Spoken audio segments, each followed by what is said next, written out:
What is a SPOC, a single point of contact in the MSP world, and why is it actually important to us? At the end of this video, you are going to be mind blown about how important it is, but more importantly, when you actually need a SPOC.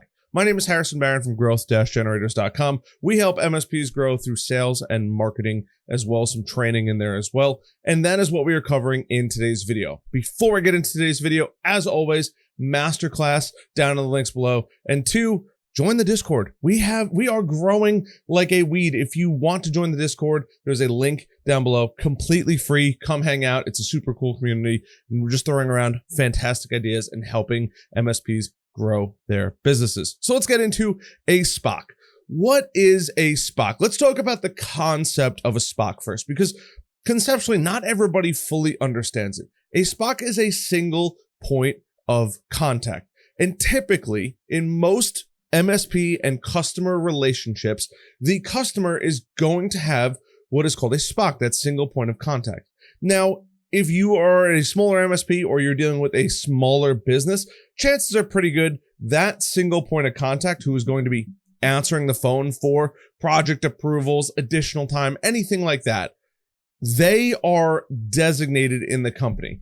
If they are not and they're a smaller company, it's usually going to be a appointed person or the CEO of the company. So when you go into this relationship and while you're thinking about it, it's important to just understand you might not ever see or delegate a SPOC, a single point of contact, for quite a while until you hit a company with 25, 35, 50, maybe even 100 employees. And that's when you're going to start seeing them. But if you take this idea and put it as this is the SPOC in every company, it will make your life easier. So that single point of contact in the MSP world is really going to be the liaison between maybe their upper management and your MSP. They are that channel. And the reason being you have a SPOC is because maybe you're the person making the sale. You don't want to have to message 25, 35 different people. That's probably an exaggerated number, but even 5, 6, 7, 10 people to get something approved. Hey, by the way, and then all of a sudden 5 people say yes to a computer. There might be some miscommunication. Maybe your MSP now orders 5 new computers. That can lead to a serious problem. Or there is, some partners said yes and some partners said no. So you said, hey, we're going to start the work. Here's a $30,000 bill. And everyone's like, what is going on?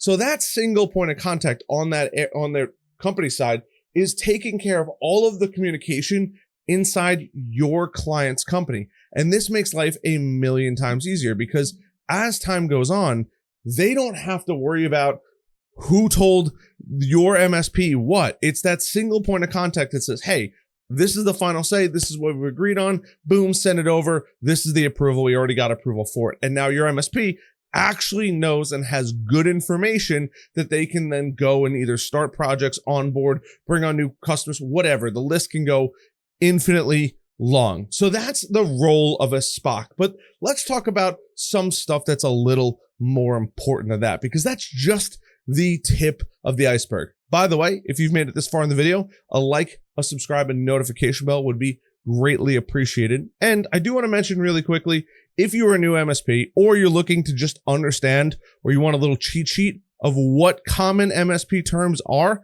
there is a link down below to our acronym list. It's a whole list of basically every single acronym in the MSP space. You might hear customers use these. You may use these as well, but SPOC is on that list. So this is where it's just a nice little cheat sheet. You can print it out, hand it out to your employees, and as they find things, they don't have to keep Googling all over the place.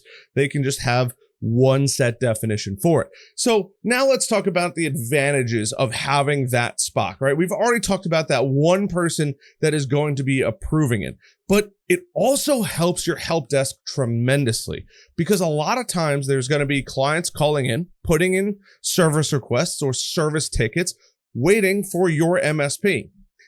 In there's always areas that an MSP probably won't touch. For example, personal computers.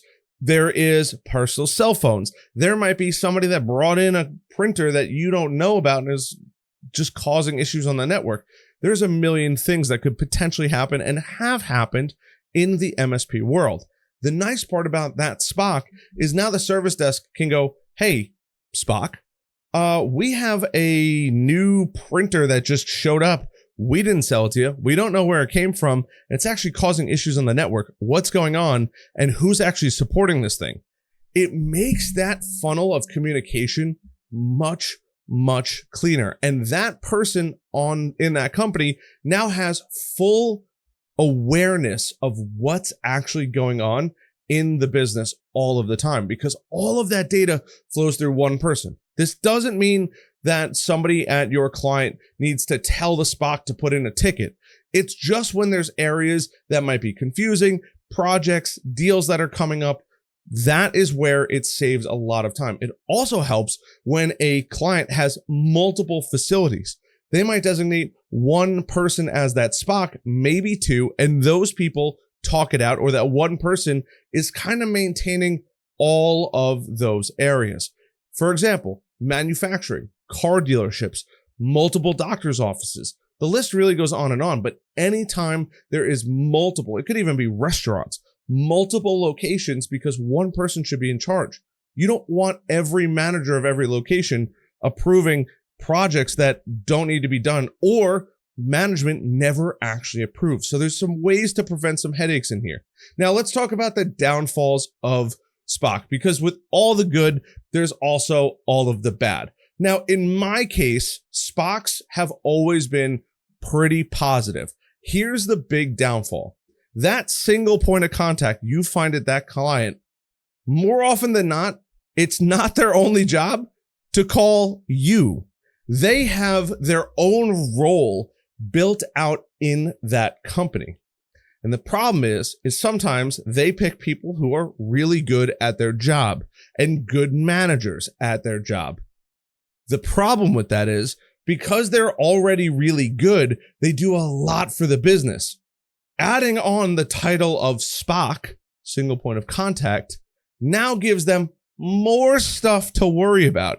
So there are times where it's this person's just trying to get through their day and they're working super hard.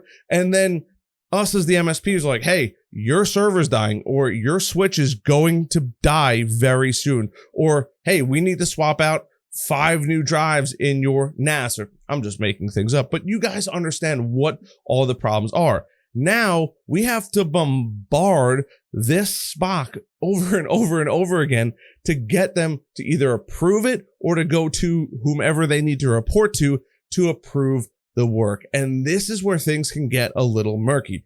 I used to deal with a guy, Steve, back in the day. Steve, if you do watch this YouTube channel, you are the man, and you will know exactly who you are. He was fantastic. He was on top of everything. But that dude worked his butt off. He worked super hard to make sure that us as the MSP got what we needed, the approvals to get everything done. But he worked his butt off for that car dealership as well. And that dude, you would see him and you're like, he was the most positive, happiest dude, but you could tell he worked super hard. That's the only issue with being a SPOC. They are trying to do now 2 jobs. They might have multiple roles in the company, and they're just adding on another title in the business. And that's really challenging. Now, if you are an MSP and you've made it this far in the video and you've already hit that like button, hit that subscribe button, that notification bell, and you're like, Harrison, this is all good, but when do I actually need a SPOC? I'll explain some good scenarios on when you actually need a SPOC. If you have your MSP, or you have a team of people that work with you, and you're realizing that your client might have multiple decision makers across the board. They could be financial investors, they could be owners, they could be partners, whatever it is. There's always a million people in a business. You can ask them, hey, we would love to have a SPOC, one person designated in your company that we can call for all of the issues. That one person will then deal with all of you guys. This is going to help not only remove miscommunication, but it's going to make our relationship between us as the MSP and you guys as our client so much smoother, because that person gets to have all the conversations. We can streamline all of the communications through them, and it removes the, oh, I totally forgot about this, or I needed to add this, or I should have done this.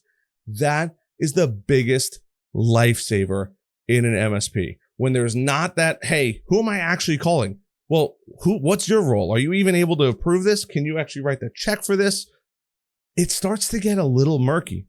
So when you're realizing that there's a lot of people in a company or people that you think can approve things, ask them, hey, look, I don't want to be rude, but who's the one person, who's our single point of contact all of our communication should go through? Because I don't want to send out 5 proposals to 5 people and they all approve it, and then there's a miscommunication, timelines, and all that kind of stuff. Can we designate one person in the company that can take care of all of that communication? And you as an MSP have to stay on top of that person. Sometimes that person doesn't want that role.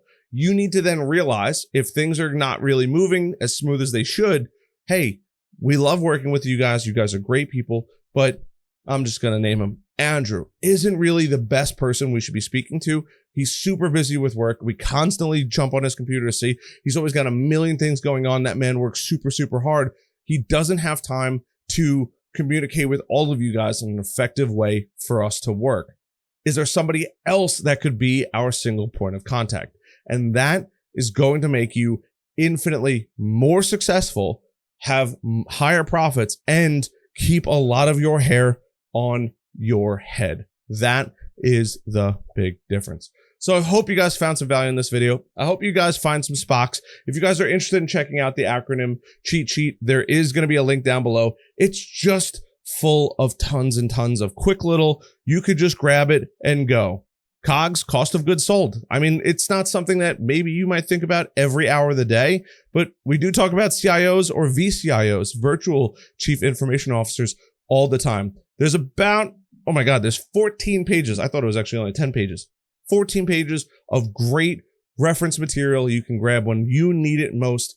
I hope you guys found some value in this video. If you've made it this far, like button, subscribe button, notification bell, tell your cousins, tell your sisters, tell your brothers, tell your parents, tell your business people about this video. And I love you guys. I'll see you guys later. Good luck with your SPOCs. Well, that. I'll see you guys later. Bye.